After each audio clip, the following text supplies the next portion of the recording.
Chairman Peoples Party Bilawal Bhutto Zardari کا گلگت بلتستان میں سردیوں سے پہلے بلدیاتی انتخابات کرانے کا اعلان. کہا چاہتے ہیں کہ لاڑکانہ کے وزیر کے ساتھ جی بی اور آزاد کشمیر کا نمائندہ بھی ہو. یہاں کے نمائندے وفاقی حکومت کا حصہ بنے, چاہے اسے رکن اسمبلی نہ کہیں سفیر کہیں. پیپلز پارٹی کشمیر کے مہاجرین کی طرح کشمیریوں کے حق حاکمیت پر سمجھوتا کرنے پر تیار نہیں. حق حاکمیت اور ملکیت ہوگا تو گلگت بلتستان اور آزاد کشمیر کے لوگ اپنے روزگار کا بندوبست کر سکیں گے. حکومت اور اپوزیشن مل کر خطے کی ترقی کے لیے کام کریں گے. وزیر اعلیٰ جی بی کی حلف برداری کی تقریب سے خطاب میں بلاول بھٹو نے کہا ان کا منشور حق حاکمیت, حق ملکیت اور روزگار ہے. آزاد کشمیر کے انتخابات میں بھی ان کا یہی منشور ہوگا. اب نئی نسل کشمیر میں بھی اپنے حقوق کے لیے لڑنا چاہتی ہے. ایک گروپ انہیں دوسری سمت لے جانا چاہتا ہے. پیپلز پارٹی کا مینڈیٹ تسلیم کرنے پر وزیر اعظم شہباز شریف کا شکریہ اور وزیر اعلیٰ کے لیے امیدوار کھڑا نہ کرنے پر پی ٹی آئی اور MWM کا بھی شکریہ ادا کیا.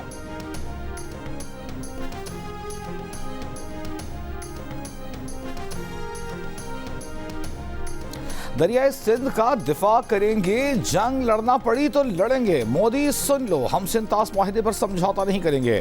چیئرمین پیپلز پارٹی کا مودی سرکار کو واضح پیغام. کہا ہم جانتے ہیں مودی تمہاری سازش کیا ہے, تم افغانستان کے ذریعے کیا کرنا چاہتے ہو. تمہاری ہر سازش ناکام ہوگی اور ہم کامیاب ہوں گے. بھارت کو میدان جنگ میں ہونے والی شکست ہضم نہیں ہو رہی.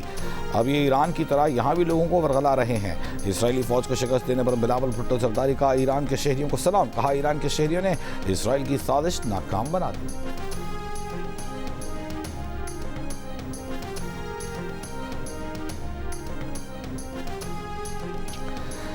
سنتاس معاہدے کے تحت پاکستان کا پانی پر ناقابل تنسیق حق ہے. پانی ہماری بقا ہے جس کا ہر صورت تحفظ کریں گے.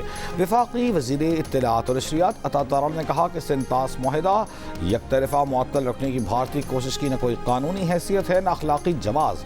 اقدام سے بھارت کو شرمندگی کے سوا کچھ حاصل نہیں ہوا. بھارتی اقدام اقوام متحدہ کے توثیق کردہ ون واٹر ون ویژن کے اصول کے خلاف ورزی ہے. حماس نے غزہ میں اپنی گورننگ باڈی تحلیل کر دی. امریکہ اور ضامن ممالک سے غزہ امن معاہدے پر عمل درآمد کرانے کا مطالبہ. اسرائیلی جارحیت کے خاتمے کے بعد غزہ پٹی میں کسی انتظامی نظام کا حصہ نہ بننے کا اعلان. ترجمان حماس نے کہا معاملہ ثالثوں کے ہاتھ میں ہے. یہ اقدام غزہ میں ٹیکنوکریٹ کمیٹی کے قیام کے لیے ماحول کو مزید ہموار کرنے کی جانب پیش رفت ہے. اسرائیل جھوٹے پروپیگنڈے اور بے بنیاد الزامات سے معاہدے کی خلاف ورزی سے توجہ ہٹانے کی کوشش کر رہا ہے. ثالث قومی کمیٹی کو علاقے میں داخل ہونے کی اجازت دلوانے کے لیے فریقین پر زور ڈالیں. ڈائریکٹر غزہ میڈیا آفس نے کہا کہ ٹیکنوکریٹ کمیٹی کی کامیابی یقینی بنانے کے لیے کام کریں گے. ثالثین اور صدر ٹرمپ غزہ میں امداد کے لیے داخلے اور کراسنگز کھلوانے پر زور ڈالیں. وزارت داخلہ کے تمام ملازمین کام جاری رکھیں گے تاکہ سیکیورٹی خلا پیدا نہ ہو.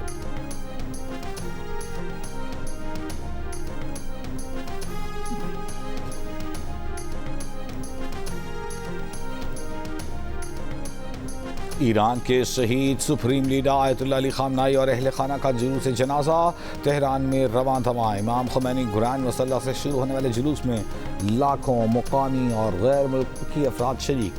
ایرانی میڈیا کے مطابق جلوس جنازہ امام حسین اسکوائر, انقلاب اسکوائر, آزادی اسکوائر اور شہید لشکری ہائی وے سے ہوتا ہوا مہر آباد ایئرپورٹ پر مکمل ہوگا, جہاں سے شہید علی خامنائی اور دیگر شہداء کی میتیں قوم منتقل کی جائیں گی. 8 جولائی کو عراق کے شہر نجف اور کربلا لے جایا جائے گا. 9 جولائی کو شہید آیت اللہ علی خامنائی کو ان کے شہید اہل خانہ کے ہمراہ مشہد میں سپرد خاک کر دیا جائے گا.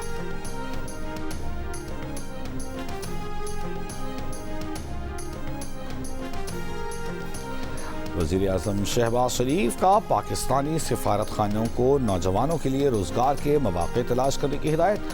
پروٹیکٹریٹ آف امیگریشن کے نظام کو ڈیجیٹائز کرنے کا حکم. جائزہ اجلاس میں کہا کہ پاکستان کی افرادی قوت باصلاحیت ہے. پاکستانی سفارت خانے بیرون ملک روزگار کے مواقع سے آگاہی اور ڈیٹا فراہمی کے لیے اقدامات تیز کریں. وزارت اوورسیز پاکستانیز یوتھ پروگرام اور لینگویج کورسز کی سرٹیفکیشن یقینی بنائیں. پاکستانی اسناد کو بین الاقوامی معیار سے ہم آہنگ کرنے کے لیے ادارے مختلف ممالک سے روابط مضبوط کریں. اجلاس کو بریفنگ میں بتایا گیا کہ ڈیجیٹل یوتھ ہب میں 8 لاکھ نوجوان رجسٹر ہو چکے رکھے۔ پاکستانی سفارتخانے روزگار کے مواقع اور ان کے لیے درکار قابلیت ڈیجیٹل یوتھ ہب پورٹل پر فراہم کریں گے۔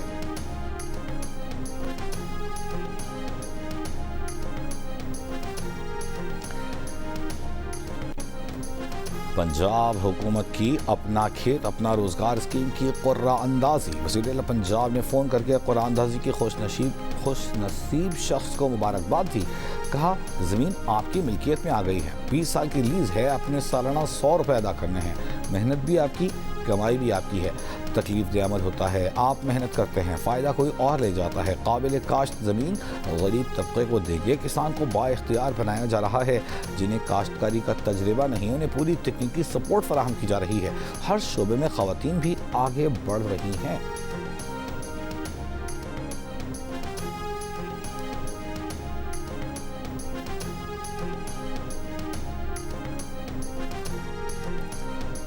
لاہور کے علاقے ڈیفنس میں غیر ملکی خواتین کے اغوا اور مبینہ اجتماعی زیادتی کیس میں پیش رفت۔ ایک غیر ملکی خاتون سے مبینہ زیادتی کرنے والے 3 ملزمان کا ڈی این اے میچ کر گیا۔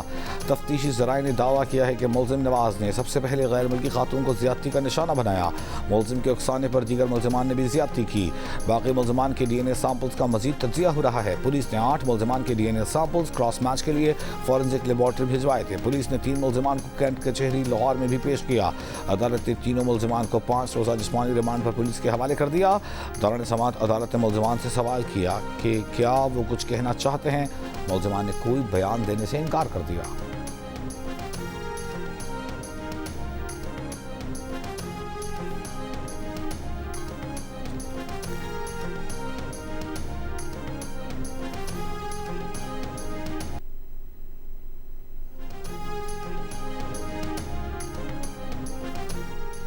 اسلام آباد میں گروپ کیپٹن ناصم طارق کو شہید کرنے والے ملزم سعد عباسی کو شناخت پریڈ پر جوڈیشل لاء کا بھیج دیا۔ ملزم سعد عباسی نے 20 جولائی کو عدالت دوبارہ پیش کیا جائے گا۔ ملزم نے عدالت کو بتایا کہ وہ لڑکی کے ساتھ تھا، بندہ آ کر ہمیں ڈسٹرب کرنے لگا۔ جج ابو الحسنات نے کہا کیا اچھا کام کر رہے تھے جو ڈسٹرب کیا؟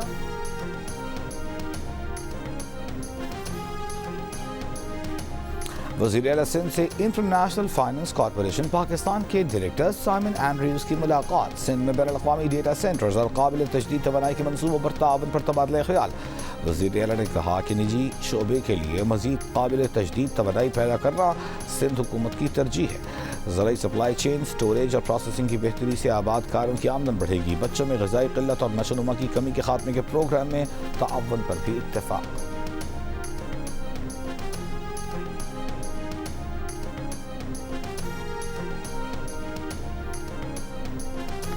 گلگت بلتستان کے نئے وزیر اعلیٰ امجد حسین ایڈوکیٹ نے عہدے کا حلف اٹھا لیا۔ گورنر گلگت بلتستان سید مہدی شاہ نے حلف لیا۔ تقریب سے خطاب میں وزیر اعلیٰ نے کہا کہ تمام سیکٹرز میں ریفارمز کریں گے، گلگت بلتستان کو پاکستان کا ماڈل صوبہ بنائیں گے۔ ہمیں گلگت بلتستان میں دنیا کے لیے زمینی اور ہوائی سفر کی سہولیات دینی ہوں گی۔ شکوہ کیا کہ جی بی کو سبسڈی کی مد میں 29 ارب روپے کی ضرورت تھی۔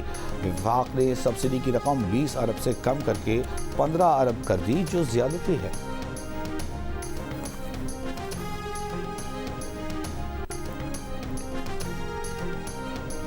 گزشتہ رات کوئٹہ کے نواحی علاقے ہنہ اڑک میں 3-4 دہشت گرد ہلاک اور انسداد دہشت گردی فورس کے 2 جوان زخمی ہو گئے۔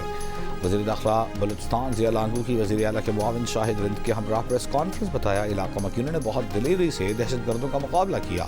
دہشت گردوں کے ساتھ سیکیورٹی فورسز کا مقابلہ اب بھی جاری ہے۔ وزیر اعلیٰ بلوچستان سرفراز بگٹی کی زیر صدارت اجلاس میں دہشت گردوں کے خلاف مکمل آپریشن کا فیصلہ کیا گیا۔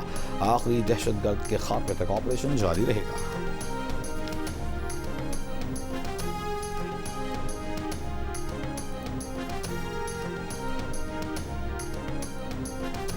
سیکرٹری اطلاعات آزاد جموں کشمیر نے کہا ہے کہ کل عدم جوائنٹ عوامی ایکشن کمیٹی کا پہلا دھرنا شروع ہوا تو ان کے شرپسند عناصر نے مشتعل کارروائیاں کیں۔ شرپسندوں نے پولیس اہلکاروں پر تشدد کیا، ان کی وردیاں لٹکائیں۔ آزاد کشمیر میں ان لوگوں نے ریاست اور اداروں کے خلاف نعرے بلند کیے۔ ان کے نعرے بتاتے ہیں کہ ان کا اصل ایجنڈا کیا ہے۔ انہوں نے کہا کہ جس حد تک مطالبات پر بات کی جا سکتی تھی اس حد تک کی گئی۔ آزاد کشمیر کے لوگ پرامن ہیں، وہ ریاست مخالف مہم میں شامل نہ ہوں۔ DIG آزاد کشمیر نے الزام لگایا کہ مظاہرین میں مسلح جتھے ہیں وہ لوٹ مار کرتے ہیں۔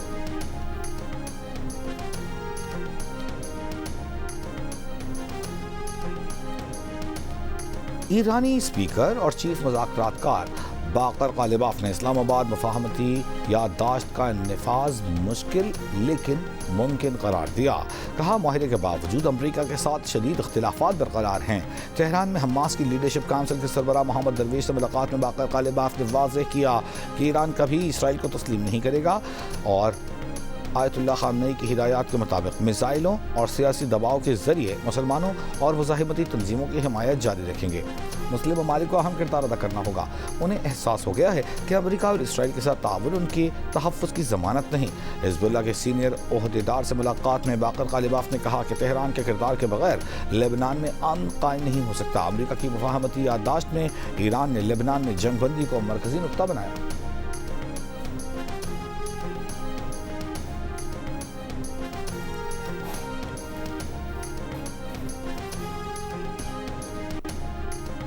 سانحہ گل پلازہ کیس میں ایسوسی ایشن کے صدر تنویر پاستہ اور 11 سالہ حذیفہ سمیت 6 ملزمان کی ضمانت کی درخواستیں منظور۔ کراچی کی ذیلی عدالت نے کم عمر حذیفہ کی ضمانت 10,000 روپے کے عوض منظور کی۔ دیگر ملزمان کو 5-5 لاکھ روپے کے مچل کے جمع کرانے کا حکم۔ عدالت نے سوال کیا کہ بچے کی درخواست یہاں کیوں دائر کی، کیس میں بچے کا کیا کردار ہے؟ ملزمان کے وکیل نے کہا چالان ایک ہی کیس کا ہے، اس لیے یہاں درخواست دے دی۔ پولیس کی جانب سے کسی سول ادارے پر کوئی ذمہ داری نہیں ڈالی گئی۔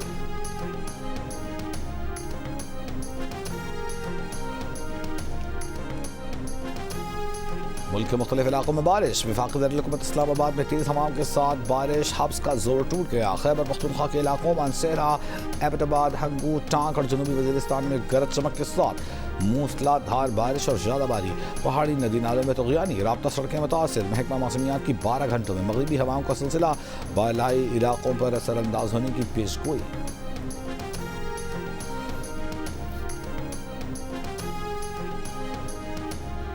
پاکستان ٹیسٹ ٹیم کے کپتان بابر اعظم کا کہنا ہے کہ ٹیم کی قیادت ایک اعزاز ہے۔ ماضی کے تجربات سے بہت کچھ سیکھا ہے۔ اس بار بہتر پلاننگ اور مثبت سوچ کے ساتھ لیڈ کریں گے۔ ان کی توجہ ڈسپلن، فٹنس اور پرفارمنس پر ہے۔ ان تینوں باتوں پر کوئی سمجھوتا نہیں ہوگا۔ نتائج ایک ہفتے یا ایک ماہ میں نہیں آتے۔ روٹین بہت اہم ہوتی ہے۔ وہ مثبت تنقید کو سنتے ہیں، مفید باتوں پر عمل کرنے کی کوشش بھی کرتے ہیں۔ ایک انٹرویو میں بابر نے کہا کہ ویسٹ انڈیز کا دورہ چیلنجنگ ہوگا۔ فینس کی توقعات ہمیشہ زیادہ ہوتی ہیں، وہ پورا اترنے کی کوشش کریں گے۔